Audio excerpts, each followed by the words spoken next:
நாகலிங்க மரம் மகிமை.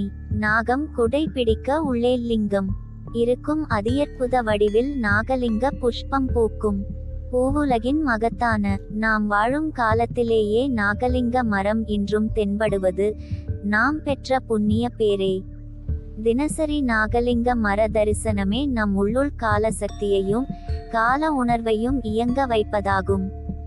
நாகலிங்க புஷ்பத்தை ஆலய பூஜைக்கு அளித்தல் மிகப்பெரிய புண்ணிய காரியம் ஆகும். பல பிரதோஷ வழிபாட்டு பலன்களை ஒருங்கே தர வல்லதே இறைவனுக்கு நாகலிங்க பூவால் ஆற்றும் பூஜை. நாகலிங்க பூவை வைத்து பூஜிப்பதின் முழுபலன்களையும் அடைய பூஜிக்கப்படும் ஒவ்வொரு பூவிற்கும் ஒருவருக்கேனும் அன்னதானம் அளிக்க வேண்டும்.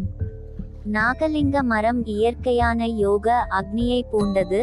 நாகலிங்க பூவை மரத்தில் இருந்து பறிக்கும்போது கைக்கு இதமான உஷ்ணமாய் இருப்பதை உணர்ந்திடலாம்.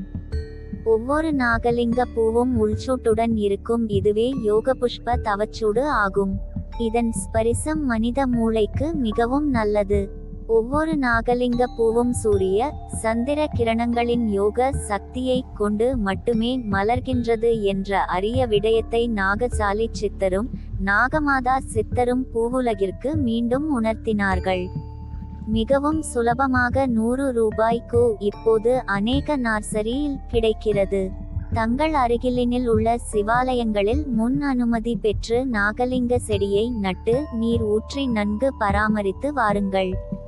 மிகவும் சக்தி வாய்ந்த இந்த பரிகாரத்தை செய்து சிவ பரம் பொருளின் அருளுக்கு பாத்திரம் ஆகுங்கள். இவ்வாறு கண்ணுக்கு தெரிந்த நாகலிங்க பூவின் மகிமையை இனிமேலாவது உணர்ந்து நாகலிங்க பூவை கொண்டு இறைவனை வணங்குங்கள். நாகலிங்க மரத்தை வாய்ப்பு கிடைக்கும்போதெல்லாம் சிவாலயங்களில் நட்டு பராமரியுங்கள்.